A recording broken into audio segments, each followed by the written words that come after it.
Swastiastu. Baik, terima kasih atas waktu yang telah diberikan kepada saya.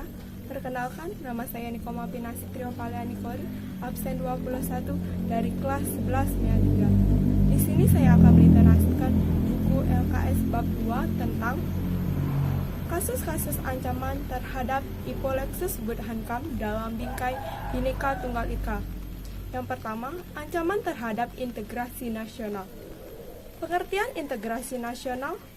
Integrasi nasional berasal dari dua kata, yaitu integrasi dan nasional.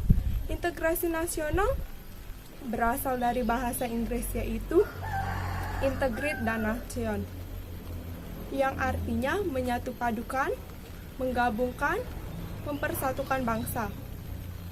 Integrasi nasional dalam arti politis dan antropologis. Arti politis menyatukan berbagai kelompok budaya dan sosial dalam kesatuan wilayah nasional yang membentuk identitas nasional. Sedangkan antropologis adalah proses penyelesaian di antara unsur-unsur kebudayaan yang berbeda sehingga mencapai keserasian dalam kehidupan masyarakat.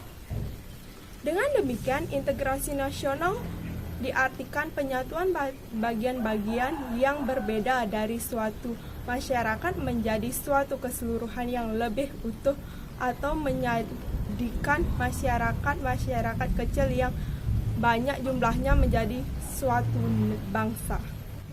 Syarat-syarat integrasi. Yang pertama, anggota-anggota masyarakat merasa bahwa mereka berhasil saling mengisi kebutuhan satu sama lain.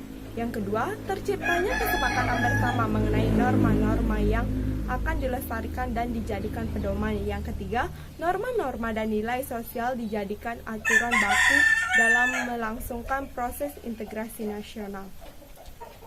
Ancaman terhadap Hipolekstus Budhankam. Ancaman ini dibedakan antara ancaman militer dan non-militer. Ancaman militer di bidang pertahanan dan keamanan, sedangkan ancaman non-militer di bidang Hipolekstus Budhankam. Yang pertama, ancaman di bidang ideologi. Yang kedua, ancaman di bidang politik. Yang ketiga, ancaman di bidang ekonomi. Yang keempat, ancaman di bidang sosial budaya. Yang kelima, ancaman di bidang pertahanan dan keamanan. Ketahanan nasional dalam aspek Hipolekstus Budhankam terhadap kehidupan berbangsa dan bernegara. Yang pertama, ketahanan dalam aspek ideologi. Yang kedua, ketahanan dalam aspek politik. Yang ketiga, ketahanan dalam aspek ekonomi. Yang keempat, ketahanan dalam aspek sosial budaya. Yang kelima, ketahanan dalam aspek pertahanan dan keamanan. Strategi dalam mengatasi berbagai ancaman dalam membangun integrasi nasional. Yang pertama, strategi dalam mengatasi ancaman non-militer atau Hipolekstus Budhankam. Strategi yang dilakukan bangsa Indonesia dalam menghadapi berbagai ancaman non-militer. Yang pertama, strategi mengatasi ancaman di bidang ideologi dan politik. Yang kedua, strategi mengatasi ancaman di bidang ekonomi. Yang ketiga, strategi mengatasi ancaman di bidang sosial budaya. Yang kedua, strategi dalam mengatasi ancaman militer. Sekian literasi dari saya. Apabila ada salah kata, saya mohon maaf.